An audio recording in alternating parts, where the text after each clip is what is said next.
Hello class, today we are going to be learning about fractions. A fraction is a part of a whole.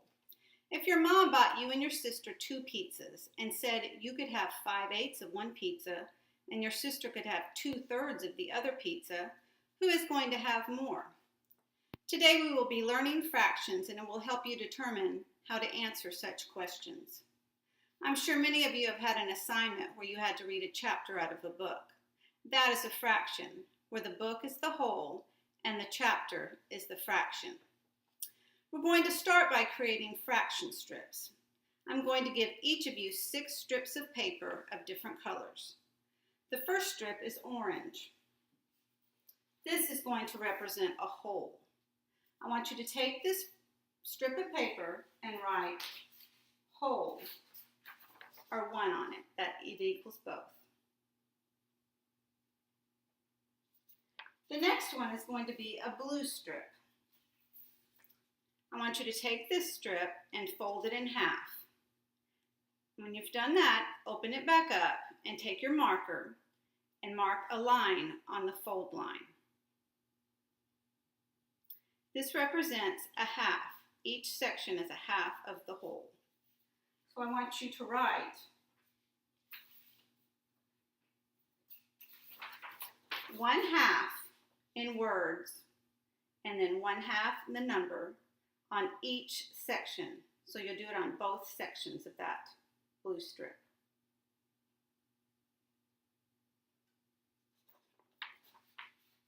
The next one, I want you to take your green strip of paper and fold it in half and then fold it in half again.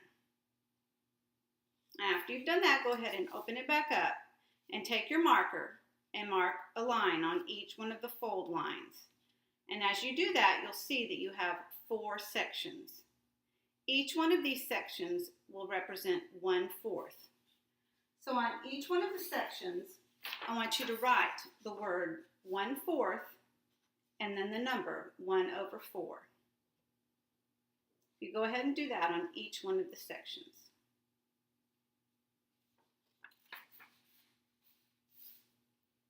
The next one is going to be your red strip.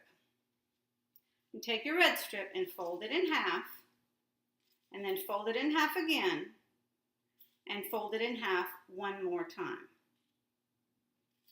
And then open that back up, and you'll notice that you have 1, 2, 3, 4, 5, 6, 7, 8 sections on this one. So take your marker and mark a line on each one of the fold lines so that you have 8 sections. Each one of these sections is going to represent 1/8. So I want you to write 1/8 in words and then the number 1/8 on each one of your sections. If you'll go ahead and do that.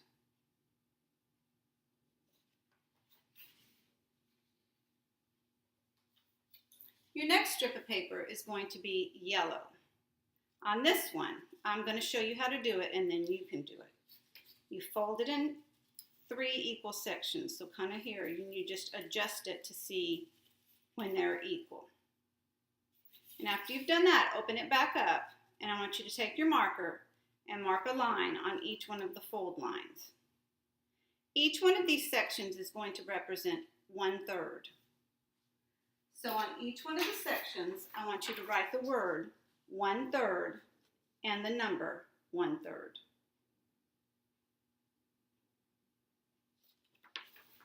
Now our last strip of paper is a pink strip of paper. And just like the yellow one, I want you to fold it in 3 equal sections. And then after you've done that, fold it in half. So when you open it back up, you're going to see that you have 1, 2, 3, 4, 5, 6 sections. 6 sections on this one. And open it back up and then take your marker and mark a line on each one of the fold lines. Each one of these sections is going to represent 1/6. So on each one of the sections, I want you to write the word 1/6 and the number 1/6. Okay, after you've done that, I want you to line up your fraction strips to where they look like this. And we will be doing some activities with those if you line them up just like that.